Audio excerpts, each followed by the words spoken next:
नमस्कार दोस्तों, the book society में आपका बहुत बहुत स्वागत है। जहां हम आज की क्लास में सब्जेक्ट कोड BHIC 132 के इंपॉर्टेंट क्वेश्चनों पर चर्चा करेंगे। जहां इस वीडियो में टोटल 5 क्वेश्चनों पर चर्चा की जाएगी। और जो पहला प्रश्न है वो प्रश्न है कि गुप्त साम्राज्य के विघटन के लिए कौन कौन से कारक उत्तरदायी थे। तो देखो भाई, यहाँ पर हमने वही क्वेश्चन उठाए हैं जो सबसे ज़्यादा रिपीटेड रहे हैं। प्रीवियस ईयर क्वेश्चन पेपर अगर आप देखेंगे तो मोस्ट रिपीटेड क्वेश्चनों में से एक क्वेश्चन ये है कि गुप्त साम्राज्य के पतन के लिए या विघटन के लिए कौन कौन से कारक जिम्मेदार थे। यानी क्वेश्चन आपसे यह पूछ रहा है कि भाई, गुप्त साम्राज्य ने भारत पर बहुत लंबे समय तक शासन किया और भारतीय राजनीति में एक बहुत बड़ा योगदान दिया, लेकिन फिर वो कौन से कारण थे जिसकी वजह से गुप्त साम्राज्य का अंत हुआ, गुप्त साम्राज्य का पतन हुआ। तो देखो, शुरुआत में गुप्त साम्राज्य एक मजबूत साम्राज्य था, इसमें कोई शक नहीं है। लेकिन आगे चलकर खासतौर पर स्कंदगुप्त के बाद से गुप्त साम्राज्य में प्रशासनिक कमजोरी साफ साफ दिखाई देने लगी। तो देखो, कोई भी शासन जब भी मजबूती से चलता है जब उसका एडमिनिस्ट्रेशन अच्छे से काम करता है।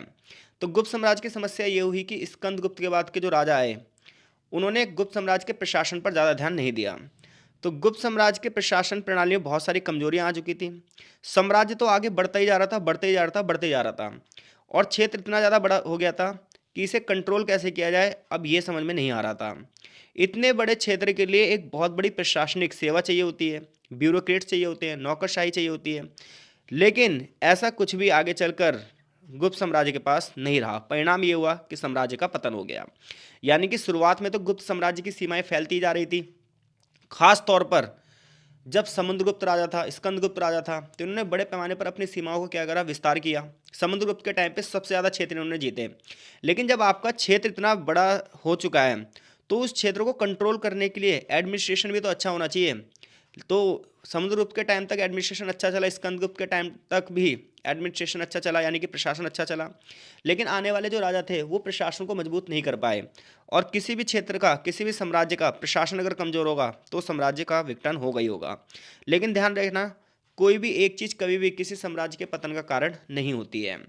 तो एक कारण तो ये था ही था कि गुप्त साम्राज्य का जो प्रशासन था वो बहुत कमजोर हो चुका था। दूसरा कारण ये था कि गुप्त साम्राज्य में जो है आंतरिक विद्रोह शुरू हो चुके थे।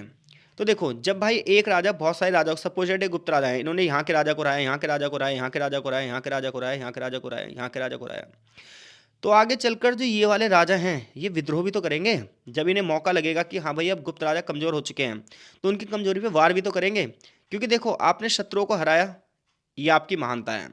लेकिन जब आप कमजोर होंगे तो शत्रु आप पर अटैक भी तो करेंगे। तो बिल्कुल यही हुआ। प्रारंभ में गुप्त राजाओं ने स्थानीय राजाओं को हरा हरा दिया, यानी कि पराजित कर दिया। यही पराजित राजा आगे चलकर इन्होंने क्या करा, विद्रोह करना शुरू कर दिया। इन पराजित राजाओं पर कोई भी विशेष प्रकार का कंट्रोल नहीं रखा गया और इन लोगों ने विद्रोह करने शुरू कर दिए। और इन विद्रोहों की वजह से आगे चलकर क्या हुआ, गुप्त साम्राज्य का पतन हो गया। तो गुप्त साम्राज्य के पतन का पहला कारण क्या था, तो गुप्त साम्राज्य के पतन का पहला कारण यह था कि प्रशासन बहुत कमजोर था।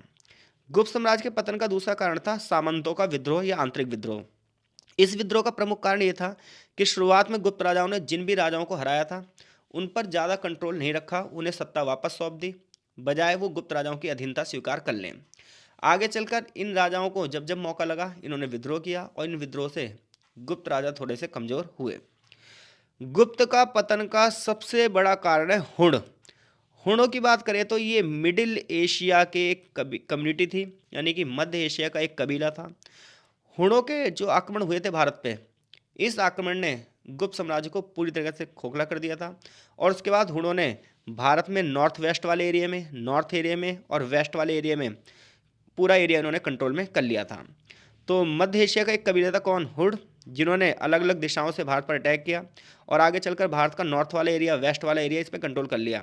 हालांकि जब इन हुडों ने अटैक किया था तो एकदम से ऐसा नहीं है कि गुप्त राजाओं ने आत्मसमर्पण कर लिया था।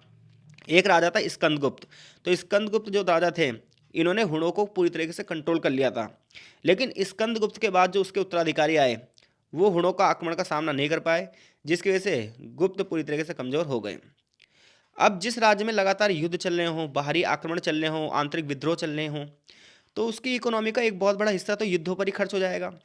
और जिस देश की इकोनॉमी का एक बहुत बड़ा हिस्सा युद्ध पर खर्चा होगा तो सिंपल सी बात है, प्रशासन कैसे ही चलाया जाएगा, तो आर्थिक संकट आएगा ही आएगा वहाँ पर। तो हुणों के अलावा अन्य बाहरी शक्तियों ने भी गुप्त साम्राज्य को कमजोर किया। इस काल के दौरान कुछ सांस्कृतिक और धार्मिक परिवर्तन आए, हालांकि ये परिवर्तन तो पॉजिटिव थे, बट इन्होंने भी अप्रत्यक्ष रूप से इनडायरेक्टली वे में गुप्त साम्राज्य को प्रभावित किया। और सबसे बड़ी बात यह है कि गुप्त राजाओं के बीच में युद्ध होते रहे, और ये युद्ध उत्तराधिकार को लेकर थे कि राजा के बाद कौन राजा बनेगा। और जब भी उत्तराधिकार को लेकर संघर्ष होंगे तो प्रशासन हमेशा से कमजोर ही होगा। तो एग्जामिनर क्वेश्चन जब आपसे पूछेगा गुप्त साम्राज्य का पतन क्यों हुआ, तो आप बताओगे कोई भी साम्राज्य किसी एक कारण से नहीं टूटता, अलग अलग कारक एक ही जगह पर आकर कार्य करते हैं, जिसके परिणाम स्वरूप कोई साम्राज्य का पतन होता है। ऐसे ही गुप्त जो कि एक महान साम्राज्य था, उसके विघटन के लिए कुछ कारण जिम्मेदार थे। उत्तराधिकारों का संकट, सांस्कृतिक धार्मिक बदलाव, बाहरी आक्रमण, आर्थिक संकट, खासतौर पर हुणों का आक्रमण, आंतरिक जो विद्रोह हुए, और साथ साथ जो प्रशासनिक कमजोरियां थीं। तो ये बिल्कुल आप ऐसे ही हेडिंग बनाकर पेपर में लिख देना, नंबर आपके एक भी नहीं कटेंगे। किताब अगर आपने अच्छे से पढ़ी है तो एक दो एग्जाम्पल लिख दोगे तो नंबर और भी अच्छे से मिल जाएंगे आपको। अगला क्वेश्चन है गुप्तकालीन प्रशासनिक व्यवस्था का वर्णन कीजिए। यह क्वेश्चन भी सबसे ज़्यादा रिपीटेड क्वेश्चनों में से एक है, और ये पेपर में आने की संभावना इसकी बहुत ज़्यादा होती है कि गुप्तकालीन प्रशासनिक व्यवस्था का वर्णन कीजिए। तो देखो, यानी कि क्वेश्चन हमसे पूछ रहा है कि गुप्तों के टाइम पर प्रशासन कैसे चलाया जाता था। तो गुप्तों की एडमिनिस्ट्रेटिव पावर क्या थी, एडमिनिस्ट्रेटिव सिस्टम क्या था। तो जब हम गुप्त काल का इतिहास पढ़ते हैं तो इसे स्वर्ण युग कहा जाता है भारत में, क्योंकि गुप्तों के टाइम पे बड़े पैमाने पर विभिन्न प्रकार की वास्तुकलाओं का भी निर्माण हुआ, और ये साम्राज्य एक मजबूत साम्राज्य में से एक था। इनके अगर हम प्रशासनिक व्यवस्था की बात करें, यानी कि प्रशासन कैसे चलाया जाता था, देश कैसे चलाया जाता था उस समय, तो गुप्तों के केंद्रीय प्रशासन में सबसे बड़ी भूमिका थी राजा की। गुप्तकालीन प्रशासन में जो शीर्ष होता था वो राजा होता था, यानी कि सबसे ऊपर राजा होता था, और राजा अपने आप को बड़ी बड़ी उपाधियां देता था, जैसे परमेश्वर की उपाधि, महाराजा अधिराज की उपाधि, परम भट्टारक की उपाधियां। तो गुप्त काल में अगर हम बात करें तो केंद्रीय प्रशासन राजा के नियंत्रण में था, राजा ही सारी सत्ता का सोर्स था। हालांकि राजा अपने फैसले मंत्रियों से परामर्श करके लेता था, लेकिन फिर भी सारी की सारी पावर किसके पास थी, राजा के पास ही। डिसीजन मेकिंग पावर राजा के पास ही थी, और युद्ध के दौरान लीडरशिप भी कौन करता था, राजा करता था। राजा का देवी अधिकार था कि वो शासन करे। तो गुप्तकालीन प्रशासनिक व्यवस्था में प्रशासन के सबसे शीर्ष पर कौन था, सबसे शीर्ष पर था राजा। दूसरे नंबर पर आती थी कमेटियां और सेक्रेटरीट, यानी कि सचिवालय, समिति और सचिवालय। तो गुप्त काल के दौरान बुद्धिमान मंत्रियों की समितियां होती थी, और बड़े बड़े अधिकारियों की एक समितियां होती थी, और इन समितियों का ये कार्य था कि परामर्श मांगे जाने पर राजा को सलाह दी जाए। तो ये सेंट्रल, यानी कि केंद्रीय प्रशासन के साथ कार्य करते थे। इन मंत्रियों को महाराज, मात्य, संधि विग्रहक, खजांची और अन्य उच्चाधिकारी इसमें शामिल थे। तो गुप्तकालीन प्रशासन में सबसे शीर्ष पर कौन था, राजा था। राजा की सलाह के लिए, राजा को सलाह देने के लिए, परामर्श देने के लिए बड़े बड़े मंत्रियों का एक समूह था। इसके साथ साथ बड़े बड़े अधिकारी भी थे जो प्रशासन में एक बड़ी भूमिका निभाते थे। अब गुप्त काल में साम्राज्य को कई भागों में बांटा गया था। जैसे अगर आज आप देखो, तो अगर आज आप देखोगे तो क्या होता है, एक होती है सेंट्रल गवर्नमेंट। सेंट्रल गवर्नमेंट के अंडर में कौन आती है, फिर आती है स्टेट गवर्नमेंट, फिर क्या होती है, डिस्ट्रिक्ट आते हैं, फिर गांव होता है। इसी प्रकार से अगर हम गुप्त काल की बात करें तो गुप्त काल में पूरे के पूरे साम्राज्य को कई प्रांतों में बांटा गया था। इन प्रांतों को उस समय भुक्ति कहा जाता था, भुक्ति। तो गुप्त साम्राज्य को कई प्रांतों में बांटा गया था, यानी कि अलग अलग छोटे छोटे भागों में बांट रखा था, ताकि प्रशासन को अच्छे से चलाया जाए, शासन अच्छे से चलाया जाए। लेकिन इन प्रांतों को क्या कहते थे, भुक्ति कहते थे। और प्रत्येक प्रांत एक उच्च अधिकारी के अंडर में होता था, और इस अधिकारी का नाम था उपरिक। तो गुप्त काल में प्रांतों को कई भागों में बांटा गया था। प्रांतों को किस नाम से जाना जाता था भाई, तो प्रांतों को भुक्तियों के नाम से जाना जाता था। इस भुक्ति का एक अधिकारी होता था, इसे उपरिक के नाम से जाना जाता था। फिर आगे चलकर इन प्रांतों को भी छोटे छोटे जिलों में बांटा जाता था। इन जिलों को उस समय विषय कहा जाता था, और जो ये विषय होते थे, इन विषयों पर जो अधिकारी शासन करता था उसे आयुक्त भी कहा जाता था, या विषयपति भी कहा जाता था।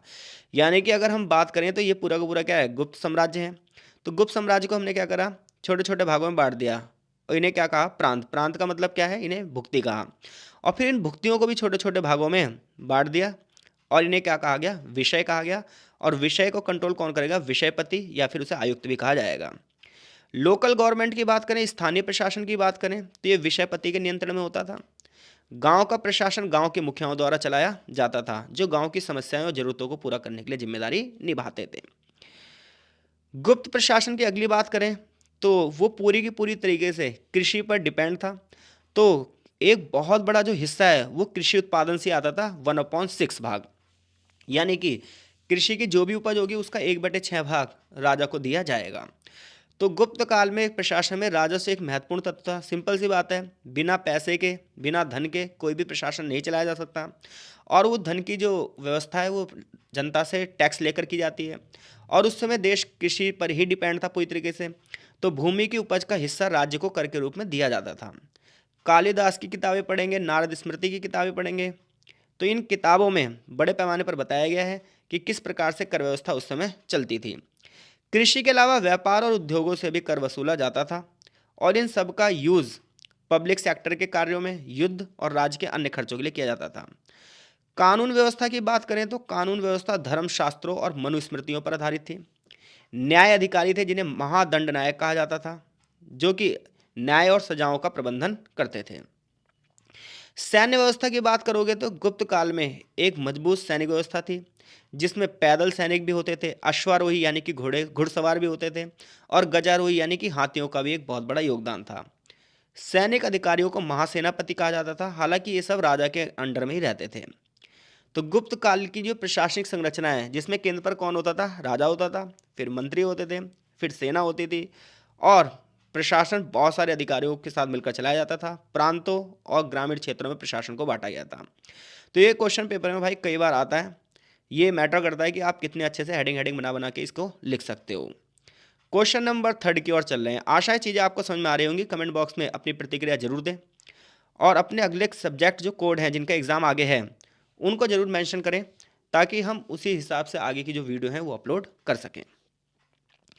अगला क्वेश्चन बहुत ही ज़्यादा इंपॉर्टेंट ये भी क्वेश्चन है कि 3rd सेंचुरी से लेकर 6th सेंचुरी के बीच में जो दक्कन की राजनीतिक स्थिति है उसका वर्णन कीजिए। तो देखो, दक्कन की बात करें तो आज का जो महाराष्ट्र वाला इलाका है, हम वो वाला इलाका जो है कभी दक्कन के नाम से जाना जाता था। तो ये कह रहा है कि 3rd सेंचुरी से लेकर 6th सेंचुरी के बीच में दक्कन की राजनीतिक स्थिति क्या थी।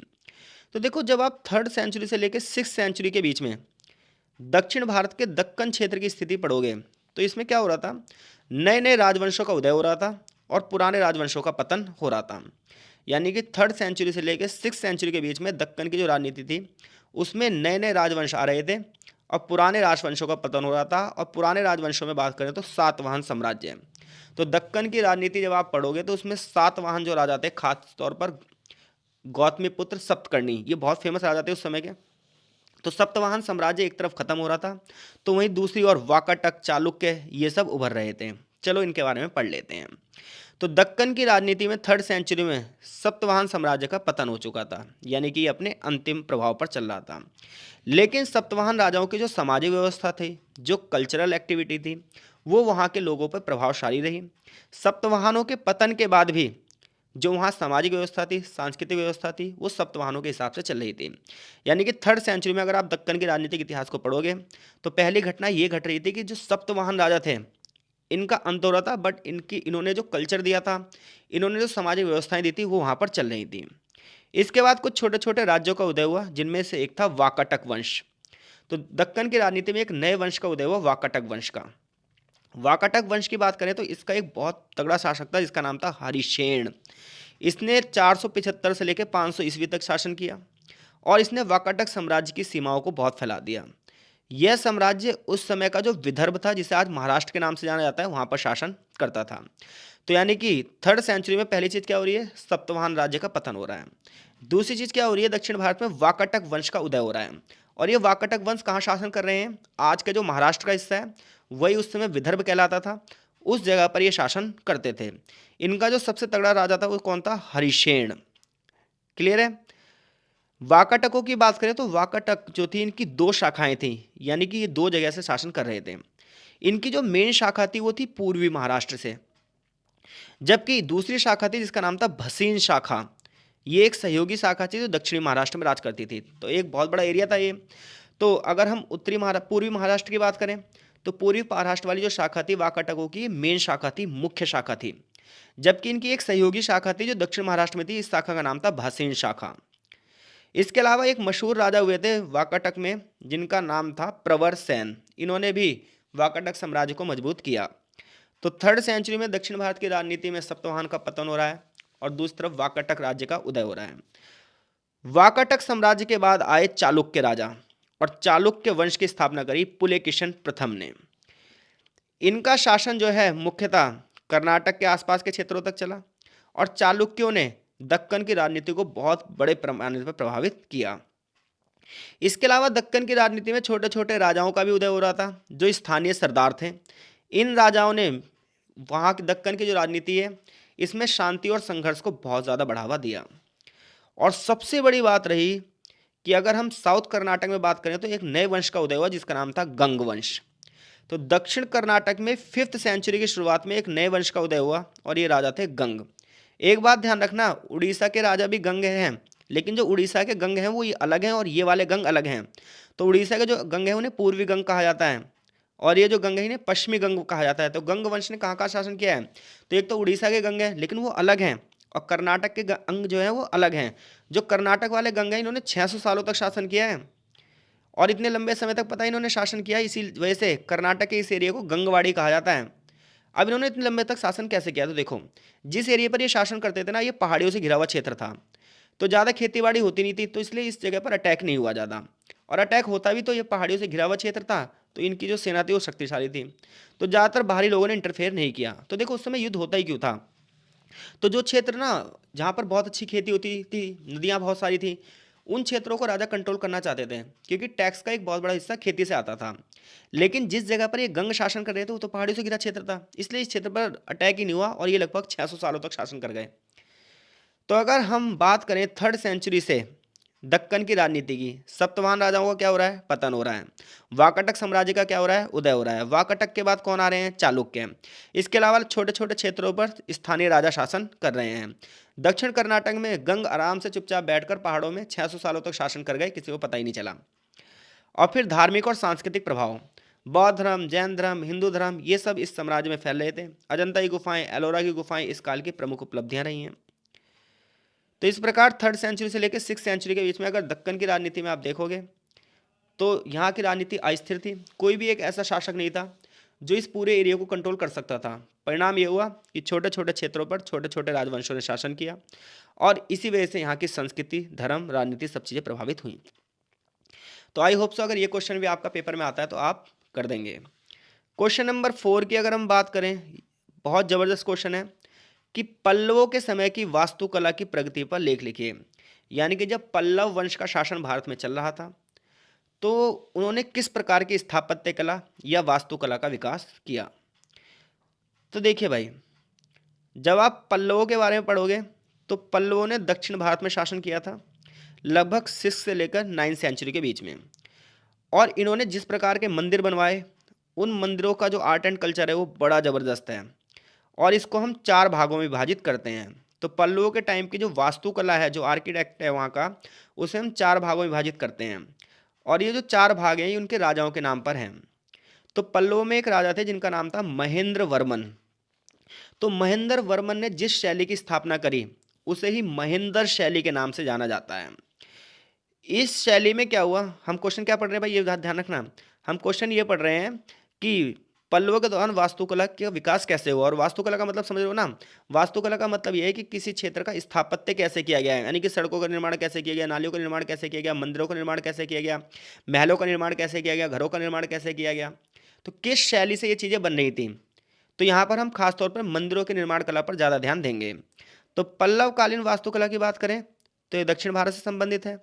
कब विकसित हुई है? 6 से 9 सेंचुरी के बीच में विकसित हुई है और इसे कितने चरणों में बांटेंगे हम? 4 चरणों में बांटेंगे। पहला चरण किससे रिलेटेड होगा?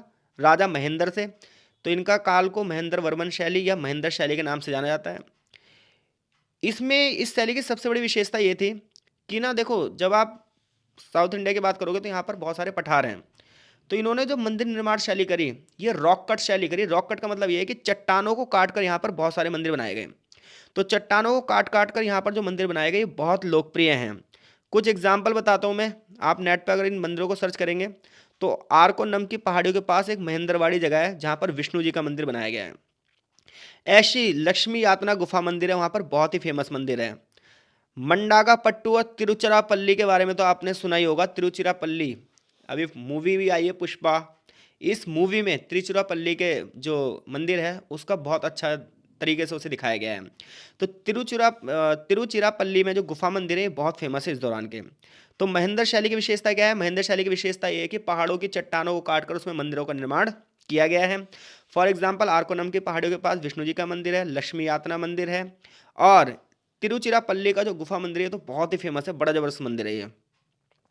इस शैली की विशेषताएं क्या है कि मंदिरों में बड़े बड़े स्तंभों का निर्माण किया गया है, गोलाकार लिंग बनाए गए हैं, और मंदिरों के बाहर दो द्वारपाल की मूर्तियां भी लगाई गई हैं जो कि विशेष स्थिति में खड़े हुए हैं। ये महेंद्र शैली की क्या है? विशेषताएं हैं। दूसरी शैली है मम्मला शैली, या फिर इसे नरसिंह वर्मन शैली भी कहते हैं। तो पल्लवों के जब राजा नरसिंह वर्मन बने तो इन्होंने जिस शैली में मंदिरों का निर्माण करवाया वास्तुकला की, उस शैली को मम्मला शैली भी कहा जाता है। महाबलीपुरम का रथ मंदिर देख लो जाके आप। तो महाबलीपुरम का जब रथ मंदिर देखोगे तो पल्लव वास्तुकला का सबसे जबरदस्त उदाहरण है, जिसमें पंचरथ हैं, और ये जो पंचरथ हैं ये पांडवों से प्रेरित हैं, पांडवों के पंचरथ से रिलेटेड हैं। प्रत्येक रथ की अपनी एक वास्तुकला है और अपनी एक वास्तु शैली है। फिर इसके बाद आया राजसिंह काल। इस समय में पल्लवों ने मंदिरों का निर्माण शुरू कर दिया था। अलग अलग मंदिर थे। अब ये चट्टानों को काट कर नहीं बनाए गए थे, बल्कि अलग तरीके से स्वतंत्र रूप से खड़े थे, ईंट गारे का प्रयोग किया गया था। एग्जाम्पल इसका है कांचीपुरम का कैलाशनाथ मंदिर, सबसे जबरदस्त मंदिरों में से एक है। इसकी वास्तुकला बड़ी तगड़ी है। विमान और सपाट छत वाली इसमें सपाट जो छत होती हैं वैसे मंडप के लिए प्रसिद्ध है। और लास्ट है नंदीवर्मन या अपराजिता स्टाइल। तो ये आप एक बार ना नेट से इनकी तस्वीरें जरूर देख लेना भाई, तो ये चीज़ें आपके माइंड में छप जाएंगी, वरना चीज़ें टफ हो जाएंगी आपके लिए। ये मंदिर निर्माण शैली इसमें बहुत अलंकृत यानी कि नक्काशियाँ की गई थी दीवारों पर, बहुत सुंदर सुंदर राजा और रानियों के चित्र भी बनाए गए थे। इस चरण में मंदिर निर्माण पर बहुत महत्व दिया गया, बहुत जटिल सजावट की गई। वैकुंठ पेरुमलम मंदिर इसका उदाहरण है, बहुत जबरदस्त नक्काशियाँ की गई हैं। तो पल्लव वास्तुकला की बात करें तो पल्लव वास्तुकला का विकास कितने चरणों में हुआ है? 4 चरणों में हुआ है। पहला चरण महेंद्र शैली है, दूसरा मम्मला शैली है, तीसरा राजसिंह काल है, और चौथा नंदीवर्मन काल है। तो इस प्रकार से पल्लव वास्तुकला ने स्थापत्य शैली में नवीनता लाई, और इसका प्रभाव द्रविड़ वास्तुकला पर बहुत ज़्यादा प्रभाव पड़ा है। पल्लव कालीन मंदिरों की जो विशेषता है, बहुत तगड़ी सजावट की गई है, चट्टानों को काटकर मंदिर बनाए गए हैं, हालांकि स्वतंत्र मंदिर भी बनाए गए हैं। आज की वीडियो का जो हमारा लास्ट क्वेश्चन होने वाला है वो ये है कि दक्षिण भारत में भक्ति आंदोलन चल रहा है और उसमें अलवारों और नैनारों का क्या योगदान है। तो अलवार और नैनारों पर टिप्पणी कीजिए। ये क्वेश्चन भी बहुत अच्छा क्वेश्चन है। तो अलवारों की अगर हम बात करें और नैनारों की बात करें तो ये भगवान विष्णु और शिव जी के भक्त थे, और हिंदू धर्म के उत्थान में दक्षिण भारत में इनका एक बहुत बड़ा योगदान था। इन्होंने धर्म में सुधार भी किए, क्योंकि उस समय क्या था, वर्ण व्यवस्था चलती थी, जातिवाद बहुत ज़्यादा था, तो इन सब चीज़ों का इन्होंने विरोध किया। सबसे पहले हम अलवारों की बात करेंगे। तो अलवार संत वो संत है जो भगवान विष्णु की भक्ति करते थे। ये भगवान विष्णु के अनन्य भक्त थे, भगवान विष्णु जी की मूर्ति में उपासना करते थे, अवतारों में विश्वास करते थे। ये संत जो थे तमिलनाडु से थे, और इनकी भक्ति कविताएं भी तमिल भाषा में लिखी गई हैं। तो दक्षिण भारत में भगवान विष्णु जी के भक्त जो भगवान विष्णु की उपासना कर रहे हैं, जगह जगह जाकर उनके गीतों के माध्यम से इसका प्रचार प्रसार कर रहे हैं, पवित्र जगहों पर मंदिरों का निर्माण करवा रहे हैं, इन्हीं संतों को अलवार संत कहा गया। इन संतों की रचनाएं आपको तमिल भाषा में मिलेंगी। इन्होंने जातिगत भेदभाव को चुनौती दी। इन्होंने कहा सभी जातियां समान हैं, वर्ण व्यवस्था का विरोध किया, प्रत्येक व्यक्ति के सम्मान की बात करी, विधवा पुनर्विवाहों की बात करी, लैंगिक समानता की बात करी, विष्णु जी की पूजा में सभी को शामिल किया। इनकी एक बहुत बड़ी रचना है जिसका नाम है नल ईरा दिव्य प्रबंधम। तो जिस प्रकार से हमारे 4 वेद हैं, ऋग्वेद, यजुर्वेद, सामवेद, अथर्ववेद, इन वेदों को ना इन्होंने खंडित किया, इन वेदों को नहीं माना। इन्होंने अपना एक नया वेद बनाया जिसे 5वां वेद भी कहा जाता है, नलीरा दिव्य प्रबंधम। अलवारों के अगर हम प्रसिद्ध संतों की बात करें तो एक बहुत ही फेमस संत है जिनका नाम है तिरुप्पान अलवार, एक का नाम है नाम्मा अलवार, और एक है पेरियार अलवार। ये बहुत ही अच्छे संत हैं, महान संत हैं, जिनकी कविताएं आज भी गाई जाती हैं। एक महिला संत है इन्हीं अलवारों में, यहाँ पर नाम मेंशन नहीं है, मैं बता देता हूँ आपको। अंडाल। अंडाल एक स्त्री है। इससे पता चलता है कि स्त्री और पुरुष का भेद भी नहीं था। तो अलवारों में एक स्त्री है जिसका नाम है अंडाल। इनके बारे में अगर आप पढ़ेंगे तो ये इन्होंने अपने आप को विष्णु जी की प्रेमिका घोषित कर दिया था, प्रेयसी घोषित कर दिया था, और विष्णु जी के लिए इन्होंने भक्ति करी, और आज भी इनकी जो कविताएं गाई जाती हैं। अब हम बात कर रहे हैं नयनार संतों की। तो वे संत जो शिव जी की उपासना किया करते थे उन्हें नयनार कहा गया। ये शैव धर्म के प्रचार पर केंद्रित थे, तो जहाँ अलवार विष्णु जी की प्रचार कर रहे थे, विष्णु जी की भक्ति कर रहे थे, और वहीं नयनार शिव जी की भक्ति कर रहे थे। इन्होंने शिव भक्ति के ऊपर इन्होंने भी इनका भी योगदान वही था कि जातिगत व्यवस्था का इन्होंने भी विरोध किया, सामाजिक असमानताओं का विरोध किया। इन्होंने कहा समाज में सभी लोग समान हैं, देश में एकता होनी चाहिए। कुछ नयनार संतों की अगर हम बात करें तो एक नाम है त्रिज्ञान समंदर, एक है अपार संत, ये तो बहुत ही फेमस है, एक है सुंदरार जी, और एक स्त्री है जिसका नाम बहुत ही फेमस है, स्त्री संत है करईकाल अम्मैयार। तो इस तरीके से यहाँ पर लैंगिक भेदभाव, जातिगत भेदभाव को खत्म करने की बात की है और हिंदू धर्म में सुधार की बात की है। दोनों समूहों ने व्यक्ति की अगर बात करें तो भगवान के साथ संबंधों पर जोर दिया है। इनका ये मानना है कि ज़्यादा कर्म कांडों की जरूरत नहीं है, ठीक है, आप भगवान की भक्ति में लीन होकर भी भगवान को प्राप्त कर सकते हैं। कर्म कांडों पर ज़्यादा भरोसा इन्होंने नहीं किया है, ठीक है, आसान भक्ति पर और सत्यनिष्ठा पर जोर दिया है।